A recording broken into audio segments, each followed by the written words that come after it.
Hello, welcome back to another Speedpaint video. Today's sped up process of me making art is of a Checkered Style Espeon from Pokemon Unite. Stick around until the end to see the proper finished result. So anyways, in the meantime, I'll be telling you how I made this art and maybe other things. So anyways, first of all, I'm sketching out a wireframe. This will be used to make sure that the line art doesn't look bad. In order to make the wireframe as accurately proportioned as possible, I am using my past Espeon fan art from 2022 and sort of like going over it while not tracing, just using it as reference to make sure the proportions are consistent. So currently on this wireframe, I am drawing out the clothes. I'm making them a darker color so they stand out and I can actually see them when I do the line art. And I'm using the reference images to get the clothes accurate. So anyways, let's just draw the checkered pattern, and now we're on to the second step, the line art. So what I basically do is just trace over certain parts of this Espeon, and that's pretty much it. So anyways, now that I've explained the line art, I just want to tell you a little fun fact. One of the reasons why I decided to draw an Espeon this time on my art channel is because the last time I drew one was in November of 2022, and that was a long time ago. 2 years of no Espeon art, and plus there was no Espeon Speedpaint.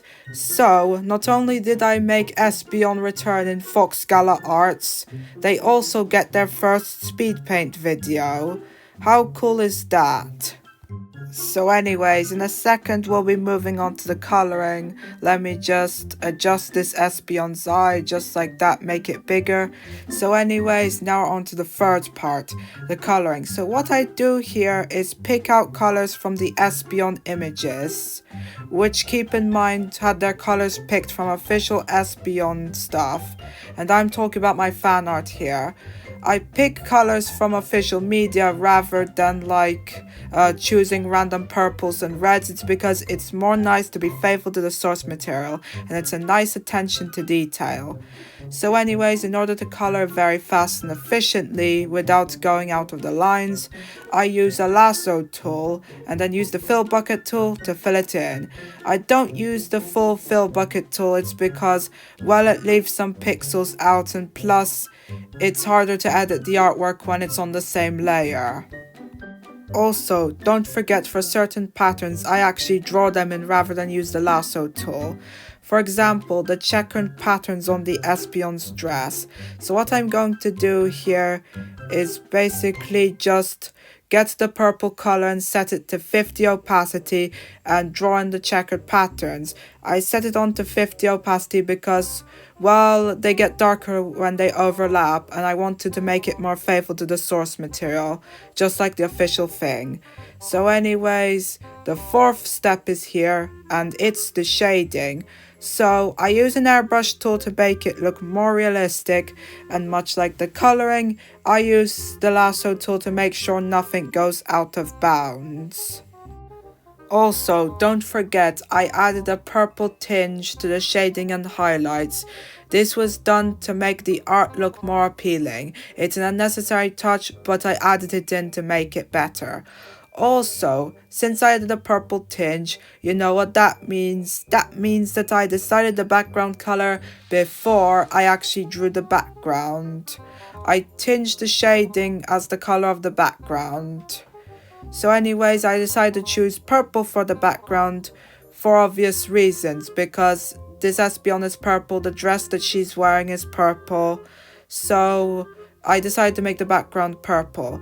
Also, it's consistent with my previous Checkered Evolution fan art, the Sylveon one, where the background is pink to match his pink dress.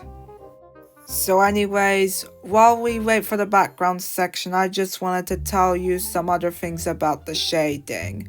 So basically, for shiny surfaces like the nose or the eyes, I use an airbrush with a higher opacity to make it look more shiny and nice. I also changed the background color to grey so I can more accurately see where I'm actually shading. It's because we don't want to go into this blind and I don't want it to look bad, even though you can't see the white shading very well for obvious reasons. So anyways, now onto the previously mentioned background. This one will be a reference to my Checkered Style Espeon fan art because for obvious reasons, and we're just adding in the squares like the previous one. Gotta maintain the legacy of the Sylveon fan art through this one, and here's the finished result. She looks pretty, doesn't she? So anyways, I hope you enjoyed this video. I hope you like this art of her. If you want to see more content like this, then subscribe if you want to. You don't have to. You can also follow my Twitter or X account to see the art that I publish before these videos come out. Goodbye.